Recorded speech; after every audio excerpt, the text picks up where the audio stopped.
Shalom World brings to you the Catholic faith in all its different dimensions. It can be a faith to inspire you in your own living of your Catholic life in society.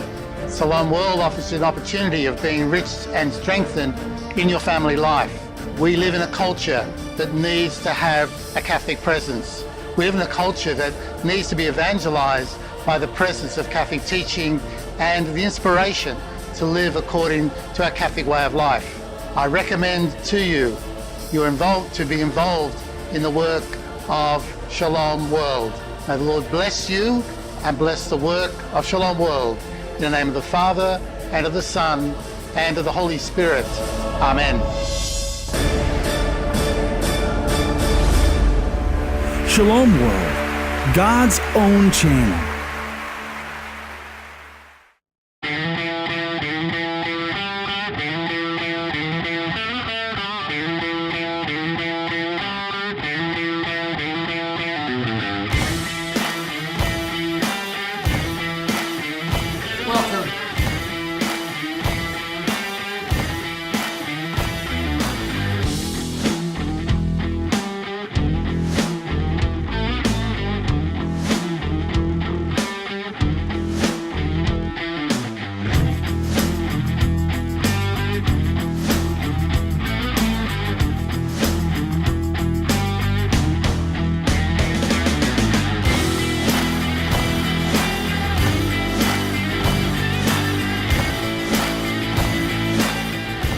God's not calling you to be an average man. God's not calling you to be an ordinary man. God's calling you to be great, to be everything you can be in every part of your life, in your family, in your work, in your faith, in your church. So as you go forth, remember this, to be menALIVE, to be menALIVE to the max in every part of your life.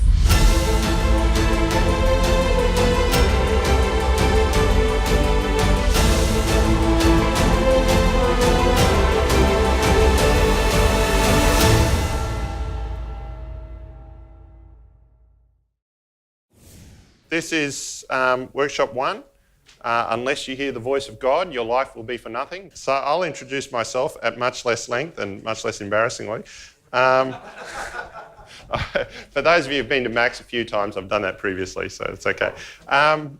So I'm Michael Forbes. I'm married to Lisa. I'm 52 at the moment. We have 3 adult children.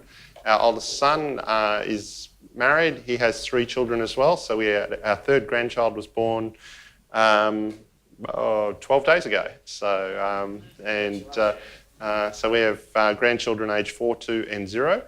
I used to be a mathematician and have my own software company. I've been sort of retired from full-time business for a while now, doing a lot of work in Catholic organisations. I used to do work for Net Ministries. I still have my hand in a number of software businesses. I lecture in mathematics here at the university. So I'm a mathematician by training, and in between doing church stuff, I guess I'm doing some of the best mathematics of my life right at the moment, which I'm really enjoying. But today will not be mathematical. We're going to talk about the voices we hear, the influences in our lives, and how we can break through the noise to hear God's voice. There are ways you can set yourself up to fight the negative voices of the world, the negative voices in yourself, okay? And probably the best way of doing that, the best practical way of doing that, and short of listening to God's voice, which I'm going to get to, and ways for listening to God's voice, is to get yourself a group of good male friends, a group of brothers, a brotherhood, okay? Guys who will call you to account.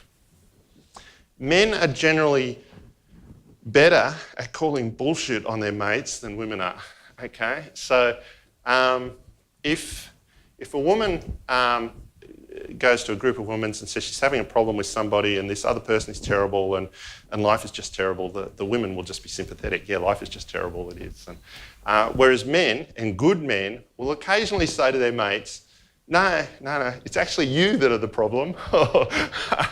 Or no, the situation is more complex than you're saying it is. Yes, there are some difficulties in there, but the situation is much more complex than it is. And so you need to surround yourself with good brothers who will tell you that you're listening to the wrong voices. It may be because you're down on yourself, and they'll say, no, you really shouldn't be so down on yourself. There is more to you than that. It may be because you're down on somebody else, and they'll say, well, maybe there's more to it than that. So you need brothers who can both tell you that your sin is not the deepest part of you. Okay? You need brothers who can tell you that. But you also need brothers who can tell you you're kidding yourself, mate. Okay? You really need to sharpen up in this area of your life. Okay? So that can counteract these voices. And if you're good friends with somebody, be prepared to do this. Okay? There is no point in being friends with somebody and watching them go to hell. Now, maybe it's not that dramatic, okay? But there's no point in being friends with somebody and watching them be less than the man they could be. Okay? Especially in any sort of Christian friendship, where you're brothers on the journey together. You really need to call your brothers to account. So one of those voices you should be hearing is the voices of good Christian brothers, okay, who can call you to account like that. Try to surround yourself with as many positive voices as you can, okay? But then we'll come to God's voice and hearing God's voice. Christians often have a way of saying, and Pete McAuliffe did this last night, God said to me this. He actually said that several times, okay? No, God said this and God said this, okay? Now, if you're new to this, you wonder what's going on. So my wife, she was baptised as an infant, but she actually didn't set foot into a church in earnest until she was about 18, okay? And she joined a young Anglican Christian fellowship at Kenmore, and this was a great dynamic group of young Christians. And they used to always say, oh, God's telling me to do this, and I heard God tell me to do this, and God said to do this. And she thought that there was something wrong with her because she thought that people literally heard a voice in their head giving them instructions, okay? Like literally, and heard this voice saying, go and do this, go and do this, go and do this. Now, there are some Christians I know who do hear this from time to time, okay? Really strongly. But most Christians on their journey, that's not how they hear the voice of God, okay? So when we talk about hearing God's voice, we are not literally hearing a voice in your head. If you are literally hearing other voices in your head, you maybe need to get it checked out. So how do we hear God's voice? So I wanted to give you an example where I had to make a decision in my life. So back in the mid-2000s, I sold my software company. I had a lock-in time. And then at the beginning of 2008, I knew I had about a year to go in the software company, and I was looking at what I was going to do next in life.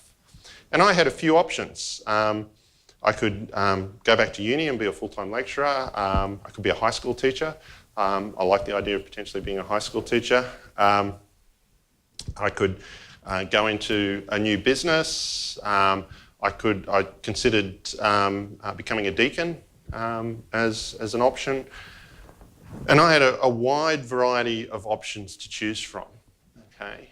And what I did was I intentionally put myself in harm's way, if you like. I threw myself under the Holy Spirit bus. So, and what I did was I came to this event, okay? menALIVE to the Max in 2008, when it used to be held back in February, so at Bornhofen. Yeah, it's the first menALIVE to the Max I went to.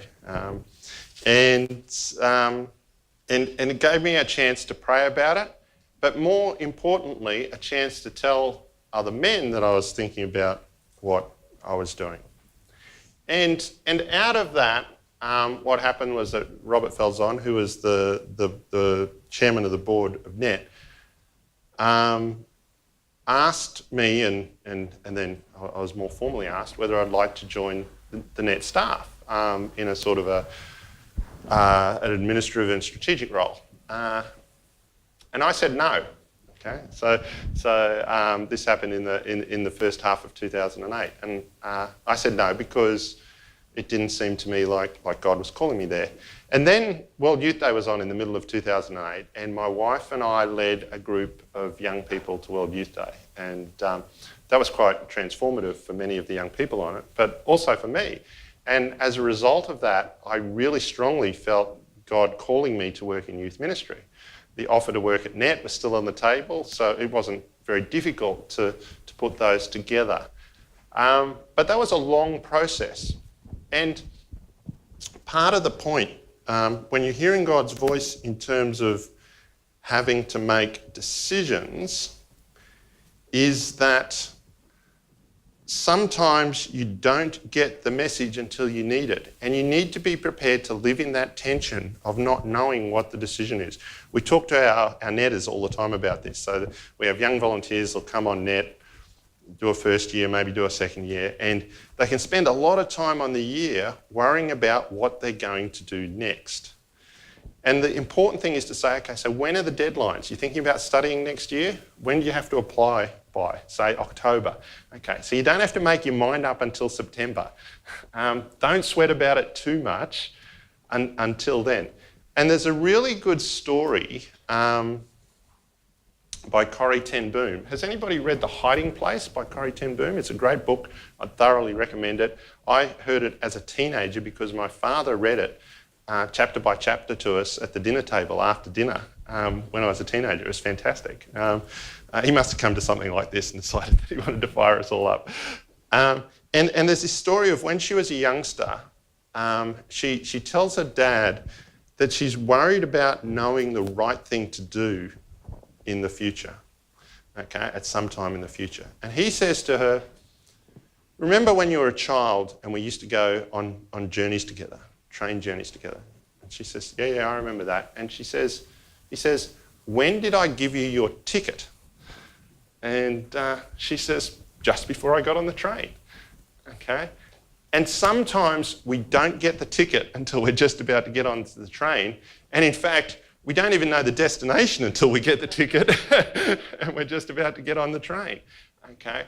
So when you have a decision to make, and I had to make this decision about what I was going to do, and I knew I didn't have to make the decision until close to the end of 2009, or the practicalities of whatever, close to the end of 2008, and the practicalities of whatever I was going to start. I lived in the tension of not knowing what I was going to do next for months and months and months, okay?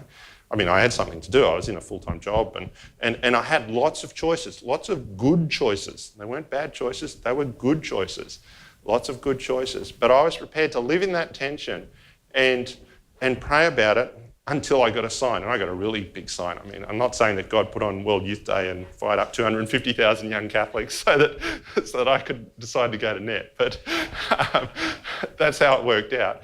And there's a whole lot of consequences that came out of that going to NET. This is the other thing as well. When we're patient and wait for God's voice, God is gracious. He's just abundant in his blessings. The blessings I've had from going to NET and its effect on my entire family is deeply, deeply profound. And beyond that, as a result of going to NET, I ended up going to Uganda. As a result of going to Uganda, something quite miraculous happened with a group of young orphans. There's a guy here called Cleophas, if you want to know more about that group of young orphans, and talk to him. And, all of this flowed from that decision, and that decision happened just because I was patient. I could have made another decision earlier in the year. So when it comes to hearing God's voice, you need to sort of wait upon these times. My name is Mark Doyle. I'm the Executive Director of National Evangelization Teams Ministries here in Brisbane, Australia. We have dedicated the past 30 years of our organization to evangelizing the young people of Australia and spreading the good news to them. through a certain lens. The story of humanity is the story of God looking to entrust his power to good men. I want to encourage all the men, all you Catholic men out there, that now is the time for us to rise up and to become men in which God can entrust his power. The power that he wants to give us will change the world. And we as men are called to rise up and to become that greatness in the world, the greatness of our God. But we can only do that if we continue to surrender our lives to him, if we continue to entrust ourselves, the gifts, the skills, the talents that he has given to us, to him and to his kingdom, to build it up for his glory. So now is the time. Let us rise up, bring the greatness as the sons of God that he has made us to be. Let us bring that to bear upon the world. So my name is Mark. I'm 33. I'm originally from Canada, but I've been in Australia here for about 7 years. I'm a married man and I've got 3 kids, 8, 5, and 2. 2 boys and a girl, and they're awesome and they keep me very busy. Guess I want to share a short story about 2 major voices in my life. The first is a story about the voice of my father. So I'm going to call this the parental authority voice, or particularly the voice of worthiness in my life. And to illustrate this, I want to share a story. So when I was 14, I was living in Canada. I loved to play sports and things like that. And I was playing baseball. And I was in a high-pressure moment in the bottom of the 9th inning. And I was playing first base, because that's where you put someone who's left-handed like me. And at that point, a left-handed batter came up to the plate. And in baseball, it's advantageous to have a left-handed pitcher throw against the left-handed batter. So the coach comes out of the dugout, and he indicates for me to come up to the pitcher's mound and offer first base. My team was winning by 1 run, and this guy had hit a home run on us earlier in the game. So I'm shaking in my boots as I approach the mound, and as he hands me the ball, I actually just crack under the pressure. And the coach can see my face, and a tear starts rolling out of my eye, and he just takes one look at me and he goes, "Get off." So he sends me off the field. And here I am, a 14-year-old kid, in front of all of his mates, in front of all the parents and everyone in the bleachers who's watching the game. I cracked in that moment. And I was so ashamed and I was so embarrassed in that moment.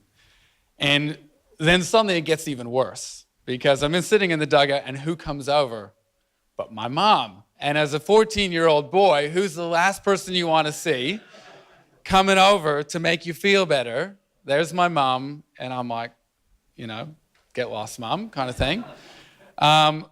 But as I'm doing that to her, I just become aware of this deep anger inside of me that's just welling up. And this anger isn't actually directed at my mom, because as I look over to the bleachers, there I see my dad sitting in the bleachers.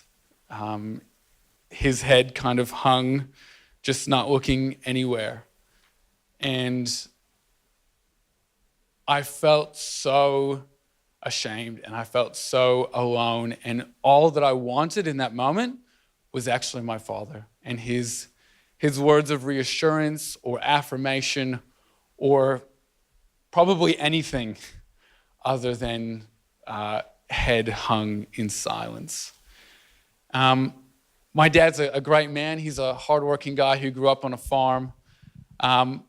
But he was often, like that day, distant, emotionally unavailable, and just not present to me. Yeah, he was the kind of dad who I'd come home from school excited to show him my mark on a paper, I always did well in school. Look, Dad, I got an A, and he'd go, "Oh, you got 9 out of 10.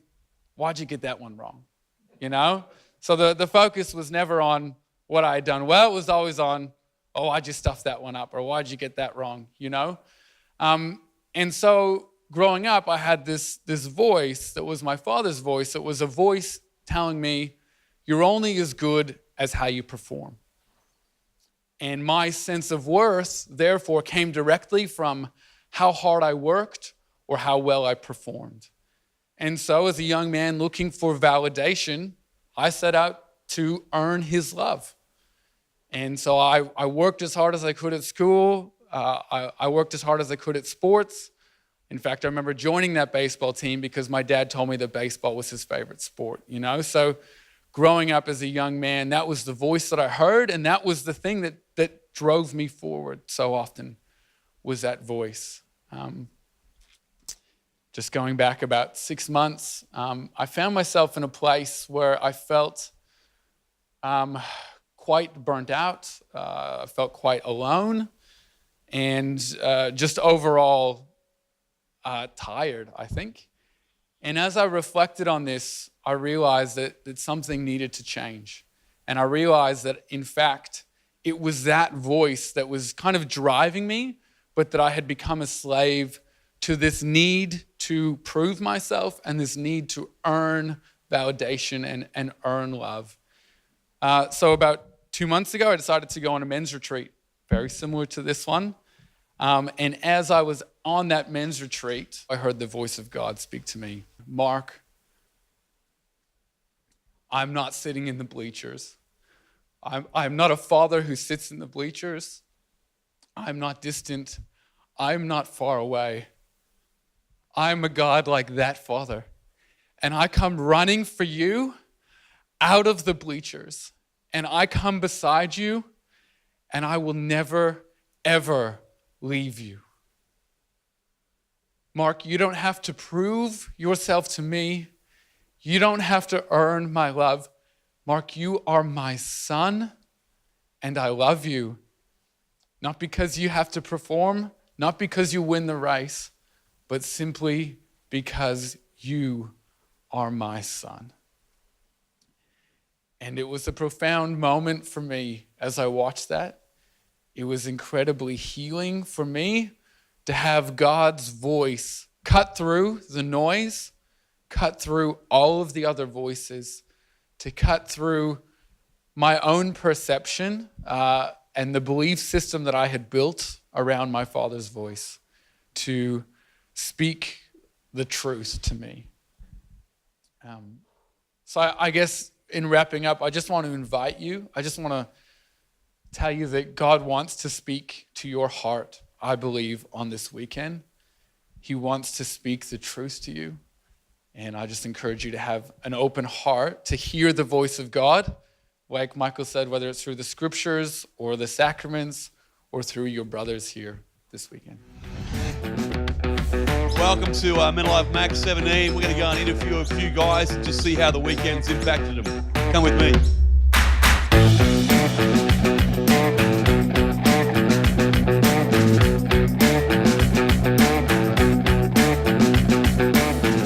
This guy's an old horse of wisdom. Tell me, Frank, how's the weekend been for you? You've been to a couple before, eh? Yeah, this is my third weekend.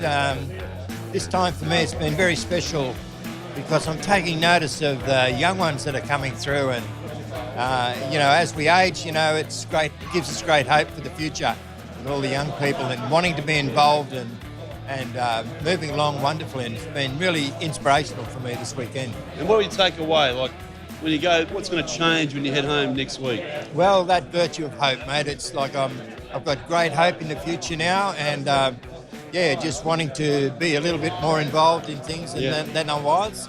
So slowly, but very impressed with the youth this time. Yeah, great. Thanks, Frank. Great to have you here. How's the weekend been for you? Oh, look, great. What are you going to take away? I had every year I come, third year I come there. Every year is totally different. This year I found there's a lot of clarity around my relationship and my networks. Last couple of years were quite selfish. They were about me. And it had to be the case because I had to clean myself up first. Yeah. I had to make myself right. But I'm really enthused and charged this year because it's about others. It's all about going out in the world and doing the service for others. And mate, I'm pumped. I'm pumped to going forward. Awesome. I don't know whether that'll still be in marathons and raising money with that, or whether it'll be. I've got a little bit of a project. I reckon I got tucked under the sleeve. I'm looking at, and I'm really charged by it. I'm really excited about it. So Yeah, I'm looking forward to moving forward with it. Oh, mate, good to have you here again. Thank you. Now, here's a wild young guy, this guy. Tell me, we're doing some random interviews. How's the weekend been for you? Mate, this weekend's been fantastic. I feel like I didn't know what to expect coming into it, but just the amount of good men here open and sharing really openly about their faith and where they are in life was just really inspiring. And yeah, I guess I can't wait for the next one. Like I'm already... Yeah, and what are you going to take away from the weekend? Like if you're going to implement one thing, what would that be? Be a better touch football player. We played a big game of touch footy yesterday. He's a wild man on the field, right? I think the one thing I'll take away from this Max is just where unless I make the effort to go to God, I'm gonna fall behind, and unless I seek out my brothers, I'm gonna really struggle. So yeah, just to stay close to the good guys around me. Yeah, we're in good hands with young guys like this in the life of the church. Let me tell you. Thanks, Hogan.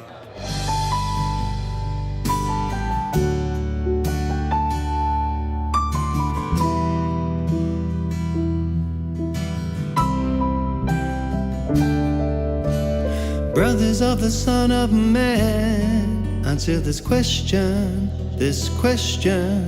Are you doing everything you can to be a better man? You a man alive.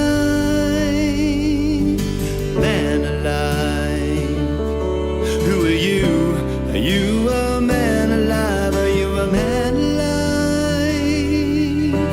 Man alive. Who are you? Are you a man alive? Who are you? Are you leaving your love as a legacy? Who are you? To your family, are you a mystery? Who are you? And who do you wanna be? Don't go sitting on the fence with your destiny. Follow the Father who is the King of Kings. Are you a man alive? Man alive. Who are you? Are you a man alive? Are you a man alive? Man alive. Who are you? Are you a man alive?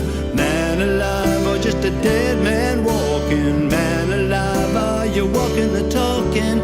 Brothers, and did you know Jesus was a man just like you and me? He is the best example of how a man should be.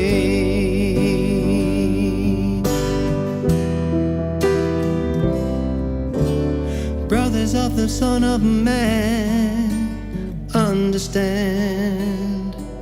If you wanna be a better man, you gotta be a God man.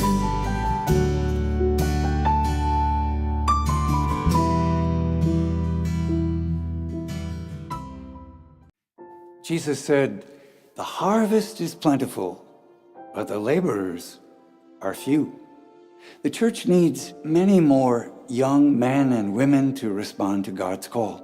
I'm Father Michael Sparrow from the Bellarmine Jesuit Retreat House, one of the priests highlighted on Vocari, Shalom World's weekly television show that highlights the diversity of men and women who have responded to God's call to priesthood and religious life. We count on your prayers and your generous gifts to help us continue to produce Vocari and a wide variety of other television inspirational shows seen around the globe for the glory of God. No gift is too small, no gift is too large. Support Shalom World TV, and the next time you tune in, you'll be glad you did.